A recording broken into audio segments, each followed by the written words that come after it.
Hello everybody, it's Bourbon Bill, and tonight, a very special episode. We're diving into one of the most anticipated releases of 2024 of one of my favorite distilleries and one of the original distilleries that got me into bourbon.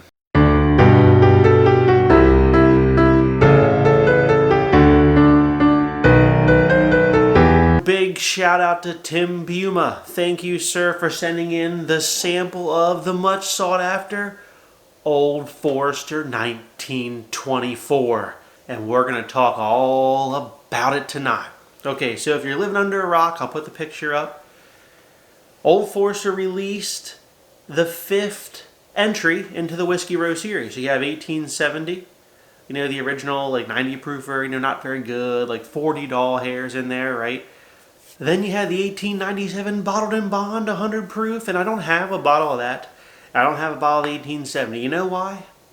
Because they aren't as good as the 1910 and 1920. Now, I drank the last of my 1910, so that's gone too. That's the double oak version, 93 proof. And then 1920 is that 115 proof beauty, about 60 doll hairs in Pennsylvania for a bottle of that. And I do have a 375 of the 1920 here today. So we'll compare that for you. So you thought to yourself, okay, we're going from like 40 to 60. What's the 1924 going to be?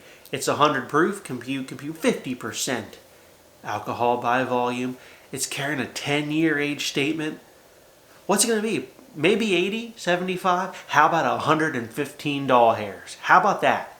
How about 115 doll hairs for something that's not even barrel proof? And before people start complaining, well, that's only like $11.27 a year, or whatever the hell it equates to. That's garbage. The $10 a year moniker, to me, is only for barrel proof uncut whiskey. This is cut to 100, okay? 115 steep for a 10-year. That's not barrel strength. And I say that looking at you, Michter's 10-year. Yeah, everybody fawned all over Michter's 10 2023 because it was quite delicious, but they've had some ones in the past that were terrible, right?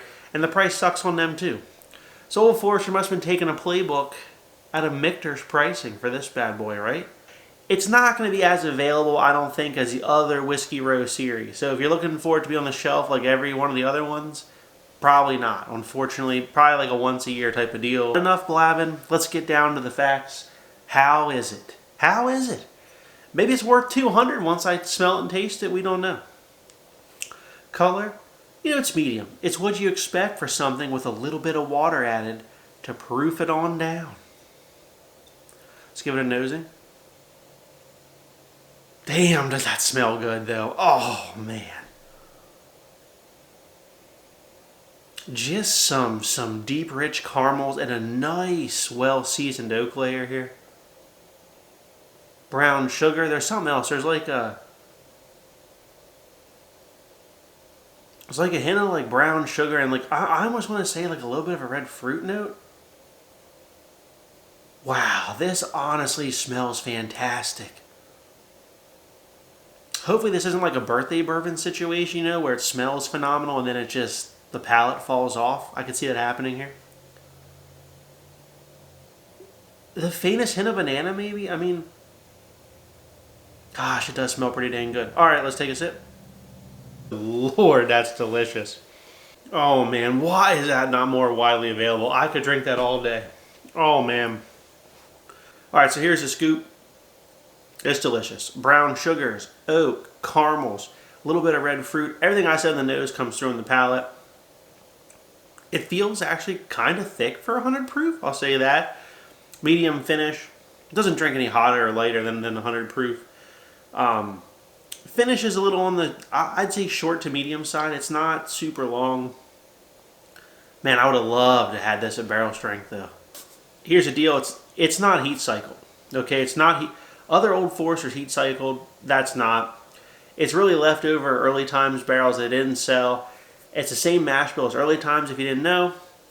Which, although they sold that to Sazerac, it's the same mash bill that they make for King of Kentucky. So you're like, well, this is King of Kentucky Light. No wonder it's so expensive. Well, King of Kentucky is 15 years old and barrel proof. So, it's not. Okay. And look, it's probably the barrels at 10 years old that they thought are not going to age well for the next 5 to make King of Kentucky. So you're getting like the throwaways from King of Kentucky for a fairly high price. So look, I like it. Rating from Bourbon Bill, taking into consideration the price, B+. That's my rating. It's a B+. It's a little too high a price. I would like to see it in like the $75 to $85 hair range. That's exactly what it drinks to. And that's exactly where it fits, I think, in the pricing scheme. So it's a little bit too expensive. If I see one on the shelf for MSRP, would I buy it? Yeah, because it's pretty good. I would buy it to have one. Oh, heck, is it the best of the Whiskey Row lineup? Here's a 1920. Let's find the hell out. All right. Oh, this has a little bit of cherry to it, the banana note too. I mean, there's not bringing the oak, but it is a little bit proofier.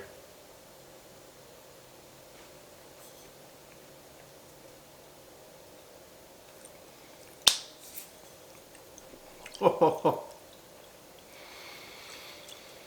1920 is just so solid, you know? Ooh. That's got a little bit lighter fruit notes, caramels, right? Good, longer finish because it's 115 proof. 1920 is very good. And for $60 hair is an absolute buy, but it's 1924 is better. And now, to determine how bad of a screw job Old Forester put to us here for the age and the proof, let's look at a few comparisons, because that's what you wanted on this channel. Besides the 1920 that I already lovingly gave you. How about a gosh dang Widow Jane 10-year anniversary bottle from 2022, but these became available in early 2023. Maybe you can snag one of these copper colored beauties. And I picked this one because you might say, well, Bourbon Bill, this is an LE, kind of hard to get. Yeah, so is 1924, sucker. All right. Also, the reason I picked this one over the regular Widow Jane 10-year, this was $99 hairs. Still cheaper than the Old Forester 1924, and this was 100 proof, so it's the same proof. You're welcome. We'll put that in the green here. Alright, so for those that missed my review, I think I'm the only one that's done a review on this, but for those that missed my review, it's a little Kentucky, Indiana, and Tennessee, so Barton, MGP, and George Dickel blend, all 10 years old. At 100 proof and the anniversary blend. Let's give it a nosing. Oh my God. The oak's there, but boy is it. Gosh, this. Oh. The more bubblegum fruity notes are coming out in the 1924 now. This is just a little bit darker. This smells more MGP oak, where it's just like a little bit more dank oak to it, and a little bit less brighter on the fruits. Let's take a sip. Oh man. Oh. Good Lord, that's good. That's all oak, oranges, caramels. It's a little bit more desserty, decadent than 1924 here. Fortunately, this Widow Jane 10-year is a little bit more complex, and therefore just squeaks by a win. Just squeaks by a win. That's bad news for 1924. Because we're low on glassware, we're going to reuse this one. It's clean enough for government work. You knew I would. Jack Daniel's 10-year. This is batch 2 from 2023. Not quite 100 proof. 97 proof. Compute, 48.5%. Alcohol by volume. Also sports a 10-year age statement. And 80 doll hairs in 2023. Same parent company, Brown-Forman. Same age statement. 3 proof points different, but dang if there ain't a price gap, right? Oh my God, it's all bananas, caramel, and barrel char, baby. Oh, does that smell heavenly. Let's take a sip. That Jack Daniel's is a barrel char monster of bananas. It's less sweet, but it's just this like charry banana. Man, is that good. Love it. Feels thick too. Alright, back to 1924. Gosh, 1924 is so good. but it starts to like kind of blend together in the middle there, right? It brings the oak, it brings those fruit notes, a little bit of caramels in there. It might be flavor dependent for you, but I'm also leaning towards the Jack Daniels, even though I really like both. I'm going to go with the Jack Daniels. It probably doesn't surprise you. So now we've had 2 10-year bourbons. Both less money. Both, LEs, kind of a little harder to find, just like 1924. Both kind of just barely beat out 1924 for me. Not good news for 1924's pricing. Now, up next, a crowd favorite and, believe it or not, more widely available. Dun dun dun. The infamous Knob Creek 12, also 100 proof. But what? But wait, what's that? It's 2 years older. Available in PA for $72 hairs. Some places is less. Some places in the 60s. We're talking nearly, not like a price and a half, okay? Price and a half. We did a little bit of math there. Let's get the blue Glencairn out for this bad boy. Now, I must preface this and say that this particular bottle of Knob Creek 12 I find to be a little bit better than some of the other ones I've had. Good Lord, that cork was tight. But, let's just see. Same proof, but 2 years older. Less money, a lot less money. Let's give it a nosing. Oh man, the oak's so well integrated here. So well integrated. It's all oak caramel.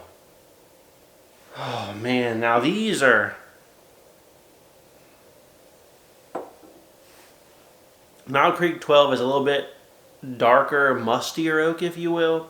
The Old Forester 1910 is a little bit that brighter oak. It's both very good though. Noses are neck and neck. Let's take a sip of the Knob Creek 12. Oh my God. Oh. I think this absolutely destroys a 1924. Well, I don't know. There's like that stewed fruit note on here is pretty good though.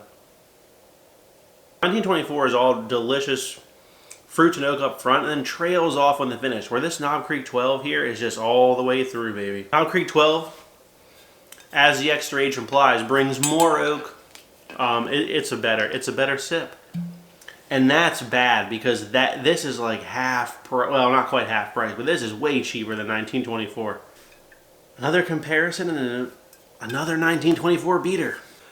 Alright, I've given you some limiteds and one regular release, all at about 100 proof to compare to 1924. But you're saying, Bourbon Bill, I'm a bargain hunter and my palate likes it hot. What do you got for me? How about the recently released Elijah Craig Barrel Proof A124? And that's right, you're like, wait a second. But let's think about this for a quick minute. This is a 10-year, 9-month. So the age statements almost line up. Proof on this bad boy is 119, so we're 19 proof points higher. Price, though, $75 hairs.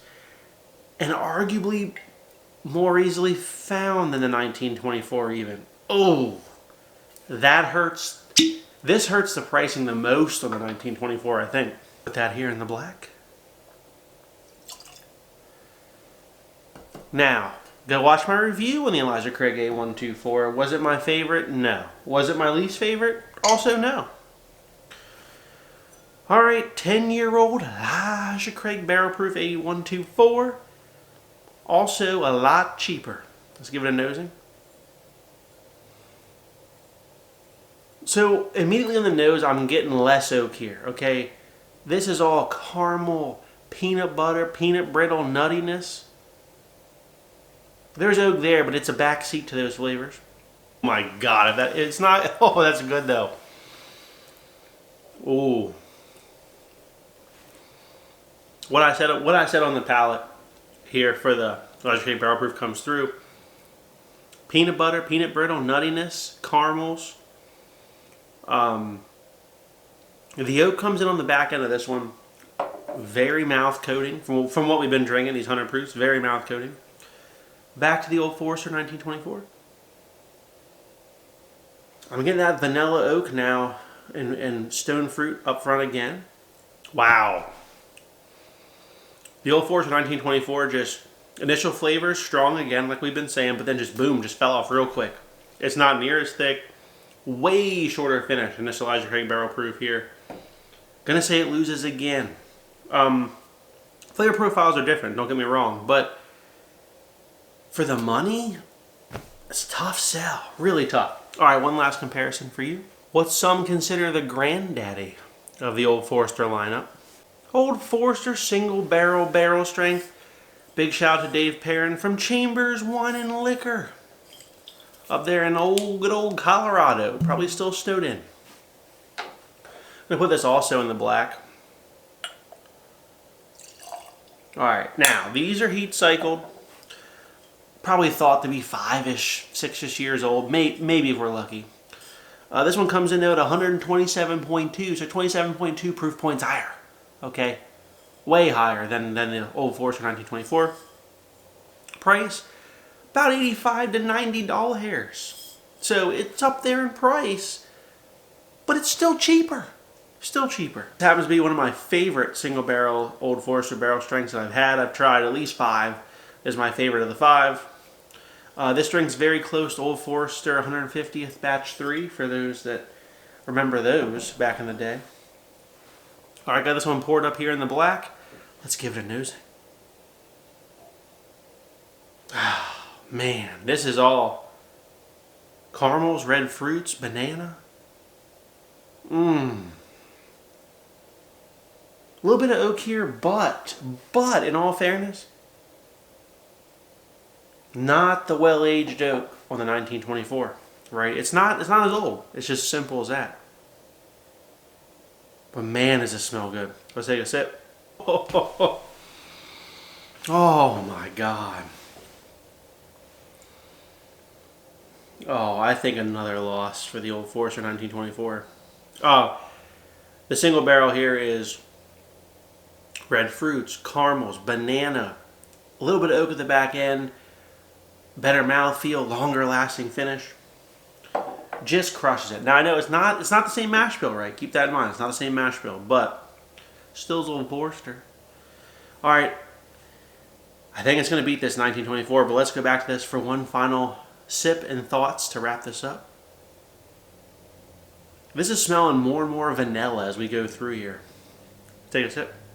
Yeah, it brings a good flavor up front with the oak. It's all vanilla, stone fruits, caramel, and oak. It's good, but Old Forester, you really screwed up the price. This is a terrible price for this. I was a little bit easier on it originally, but then we just went through all these bottles, and honestly, push comes to shove, I preferred all these over the Old Forester 1924. Now, would I still buy one? Sure, it is unique. It is a different flavor profile than all the rest of these up here, that we compared. But 85-ish, 90-ish doll hairs, maybe more easily findable for you. I mean, at least a lot of stores are going to release these during the year. Better.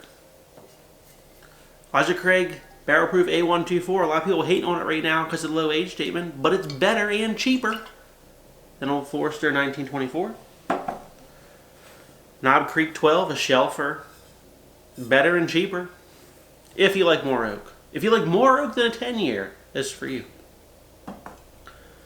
Jack Daniel's 10-year Batch 2 from 2023.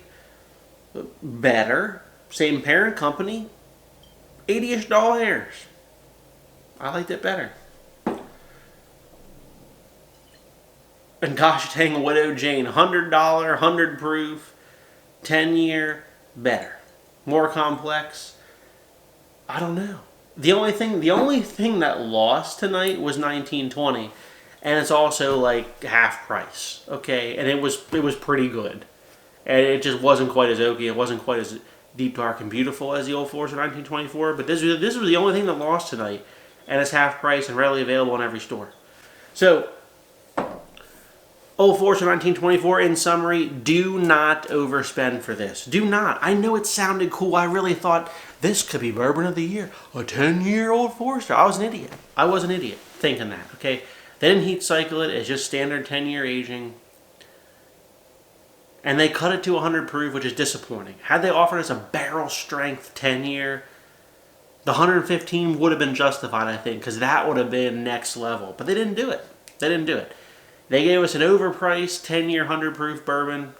And I'm sorry, any way you slice it, it's overpriced. It's not barrel strength. It ain't worth $10 a year in general for me. It's overpriced. I'll stick with my rating of a B+. I think it's a very good showcasing of that mash bill from Old Forester. And it is very good. I would drink it. I would reach for it. I would drink it. It'd be gone quick probably because it's easy drinking, at 100 proof. But don't get too much FOMO that you overspend for this, okay? Trying to keep the money in your wallet. All these options up here were cheaper. And they were all better for me. So if you like what I saw tonight, please like, comment, and most importantly, hit that subscribe button, everyone. Thanks. Have a good evening.